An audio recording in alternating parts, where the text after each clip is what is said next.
né? São os próprios donos de jornal. E no meio editorial, a mesma coisa. Então, tampou tudo, não se pode falar de nada. Gente, vocês estão vivendo sob o regime de terror. Vocês não entenderam ainda, não? Quer dizer que não se pode denunciar certas coisas, não se pode falar de certos assuntos, é proibido. Veja, no tempo da ditadura, aconteceu que não podia também ter discussão política, então só se falava de assunto administrativo. Se ele era candidato a qualquer coisa, né, ele ia lá e falava de assuntos técnicos, burocráticos, econômicos, e todo mundo estava satisfeito por isso. Então a política acabou. Acontece que essa putada do PT e do PSDB tirou proveito disso e eternizou esse sistema. Quer dizer, a política no Brasil acabou, vai mais de 40 anos, gente. Não existe política no Brasil. Política é confronto. Política seria o sujeito pegar isso tudo que está sabendo no mensalão e esfregar na cara do seu Lula e dizer, ó, seu Lula, como é que o senhor responde isso, porra? Né? Chegar na dona Dilma e dizer, dona Dilma, onde é que a senhora meteu o dinheiro da Ademar? A senhora vai ter que explicar, porra. Agora, não pode tocar nesses assuntos, é o passado. Digo, peraí, como é que é isto? Quer dizer, os chamados crimes da ditadura, entre aspas, nunca são passados. Podem ter acontecido 50 anos atrás, é manchete ainda hoje. É objeto de especiais da Globo que duram uma semana. Aquela história do Caco Barcelos que eu contei para vocês, fizeram um especial de uma semana.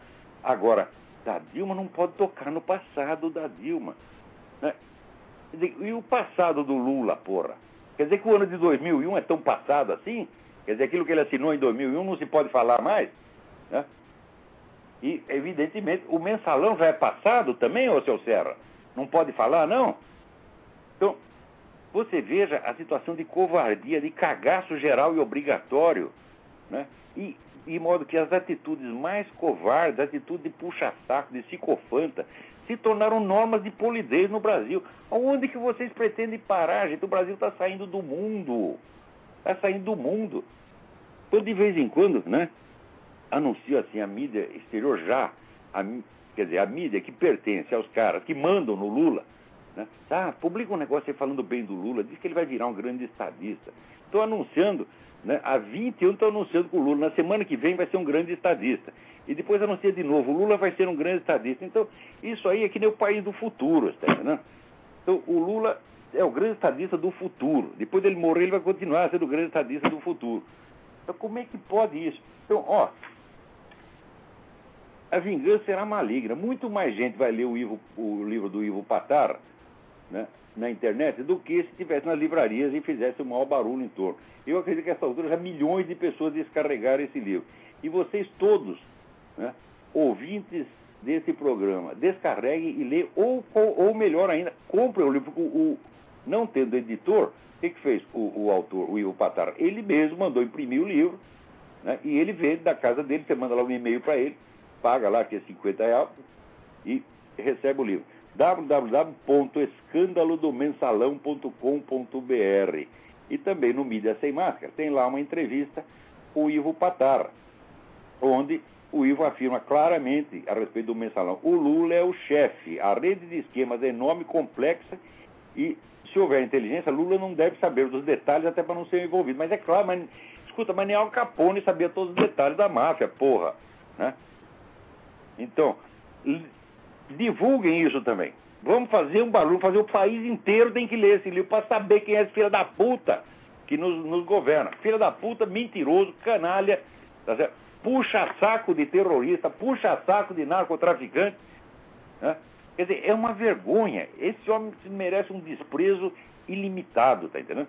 Essa semana saiu uma notícia que houve um encontro entre dois presidentes, o encontro do grupo gay e jovem e o presidente de um negócio que se chama República. Então aparecia lá os dois abraçadinhos, né?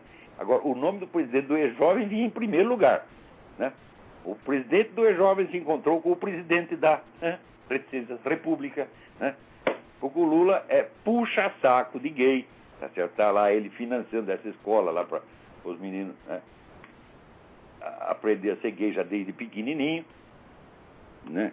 A próxima etapa, evidentemente, será explicar a eles que eles não devem praticar isso só entre eles, mas também com os seus professores. Né? Isso aqui já estão ensinando, né? A luta pela liberação da pedofilia aqui já é um negócio impressionante. Não é liberação, valorização da pedofilia, né? Porque, afinal de contas, o sujeito vai lá e come um menininho de 3 anos e explica: não fui eu que queria comer ele. Ele que tem o direito de ser comido por mim. Né? E vocês Isso aí é um direito humano fundamental, né? Olha, eu também acho que é. O direito de ser enrabado, todos nós o temos exercido, todos nós brasileiros o temos exercido há muito tempo, tá certo? Estão fazendo pedofilia com a gente, né? Tem alguém na linha aí, quem é? Alô? Alô? Alô, é o André da França? André da França, tudo bem, André? Tudo bem. Ô, professor Olavo, meus parabéns pelo trabalho, pelo programa. Eu acho que o senhor faz um trabalho aí fantástico, muito sério. Já acompanho há longo tempo, já há longa data. Obrigado. A pergunta é com relação à questão aí dos 3 poderes mundiais, né, que o senhor já citou isso várias vezes, e que, bom, a gente que está em busca aí da verdade, às vezes vemos algumas coisas, atitudes, né, de alguns governos, e sempre perguntando, poxa, tem alguma coisa estranha, né, tem algo por trás, mas chegar a essa conclusão é algo muito difícil. Eu acho que o senhor sintetizou muito bem, né, essa coisa dos 3 poderes, porque realmente as peças se encaixam perfeitamente, né? E desses 3 poderes, né, o comunismo, o islamismo, bom, que aqui na França, na Europa, é uma coisa absurda, é notório essa invasão aqui, e o grupo dos milionários, desses 3, nós podemos considerar que o comunismo seja o pior deles? Olha, na verdade eu não sei julgar. Evidentemente, em termos de violência, nada se compara com o comunismo, nem mesmo o nazismo chegou a cometer crimes naquela proporção.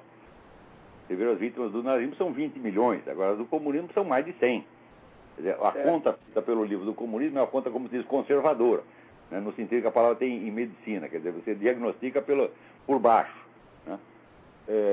Mas os outros também, é difícil você julgar isso aí, porque existe o problema da cumplicidade. Por exemplo, agora saiu o livro do Chuck Morse, né, mostrando a cumplicidade entre esses radicais islâmicos e o nazismo durante a guerra. Livro muito bem. Chuck Morse é um radialista daqui de Chicago, acabou de publicar um livro muito importante sobre isso. Então é difícil você saber quem é pior, porque às vezes você fala os crimes do comunismo, e, bom, mas essa turma toda, Rockefeller, essa turma do Wall Street, não ajudaram pra caramba o regime soviético? Mesmo time, né? Não existiria economia soviética sem essa gente. Então é difícil você saber a autoria do crime, tá? Porque são tantas mãos. Certo. Agora, por outro lado, foi bom, a sua pergunta é muito oportuna, porque é o seguinte, deixando de lado um pouco o comentário das coisas da semana, vamos voltar um pouco atrás. Você verá, depois da década de 90, surgiu um novo tipo de defensores da democracia. São os caras que querem espalhar a democracia pelo mundo, quer dizer, democracia e economia de livre mercado, e acham que isso é a fórmula infalível para tudo. Então eles querem espalhar isso para o mundo. Mas, para poder espalhar, é preciso reduzir esses elementos de democracia a um esquema formal que se adapte às mais variadas, que se adapte uniformemente às mais variadas circunstâncias culturais. Então, não pode passar valores culturais, não pode passar valores religiosos, tem que passar somente o esquema formal. Democracia parlamentar e economia de mercado. Então, o que é necessário fazer para isso? É necessário neutralizar os valores culturais que possam, evidentemente, obstaculizar o processo. Então, inventaram um treco chamado multiculturalismo, que é para dissolver todas as fronteiras culturais e étnicas e misturar tudo, né? Bom, acontece o seguinte, esses caras são tão espertos, eles são tão maravilhosos, né, que eles só adotaram isso nos países deles mesmos. Então eles fazem multiculturalismo nos seus países, não no país vizinho, né? Então, resultado, as fronteiras nacionais só são dissolvidas no Ocidente. Vê se alguém dissolve fronteiras étnicas na China, ou no mundo islâmico, ou até mesmo na Rússia. Não dissolve coisíssima nenhuma. Então, nessas circunstâncias, esses gênios da nova ordem mundial, o que eles estão fazendo é o seguinte, eles estão destruindo apenas os seus próprios países e fomentando o avanço do comunismo e do radicalismo islâmico. Esses estão levando toda a vantagem. A longo prazo, eu acho o globalismo ocidental vai ser neutralizado, porque ele está se liquidando a si mesmo, né? Ele implanta esse multiculturalismo, onde as minorias mais barulhentas acabam prevalecendo sobre a maioria nacional.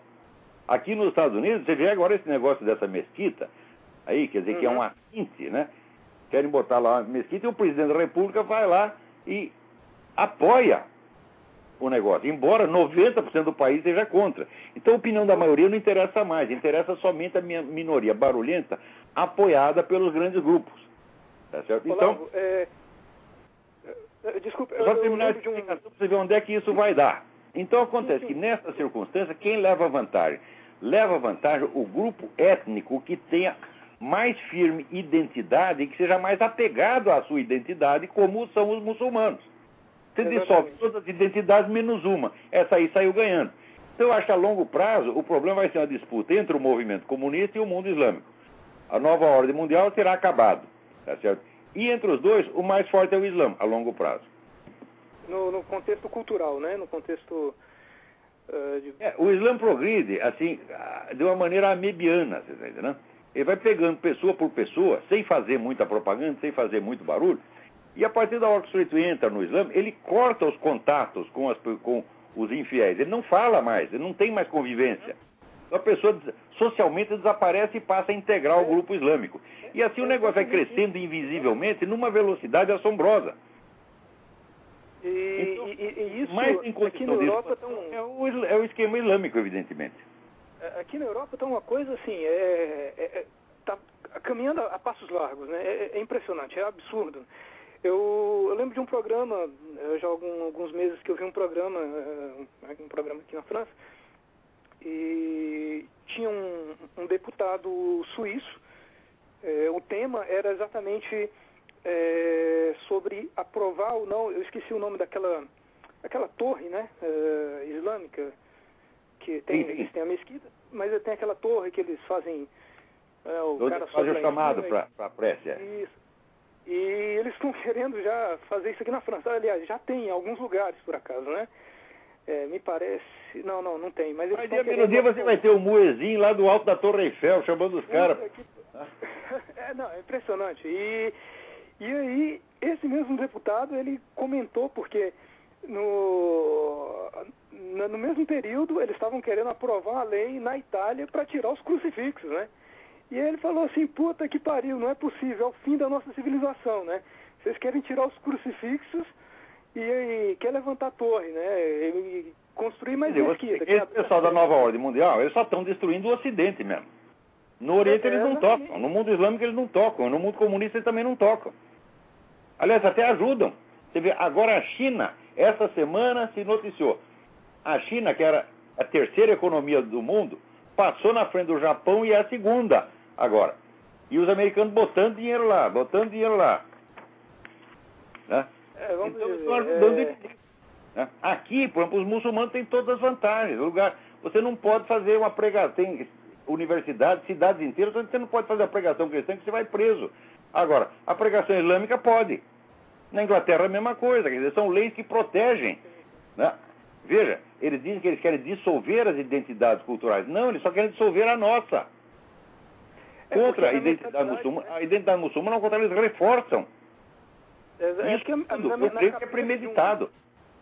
Porque se você vê a ação das tarikas são organizações esotéricas islâmicas, que se expandem formidavelmente entre as elites. Pega altos intelectuais, governantes, os homens mais ricos do mundo, vão pegando as coisas discretamente com 50, 60 anos de antecedência. Como fizeram com o príncipe Charles. O príncipe Charles é um obediente discípulo de um sheik islâmico. Tá certo? Então, mas eles começaram com isso 50 anos atrás. Quando o pessoal vê o efeito externo, não sabe de onde aquilo apareceu. Inclusive essa coisa toda de nova ordem mundial, o pessoal pensa que é uma coisa que está acontecendo espontaneamente, graças à expansão dos mercados.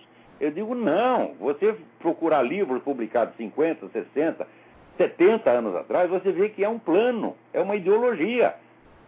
Eles conceberam, discutiram isso profundamente. São centenas de autores importantíssimos, entre os quais Arnold Toynbee, né, discutiram isso durante 50, 60 anos antes de colocar em prática.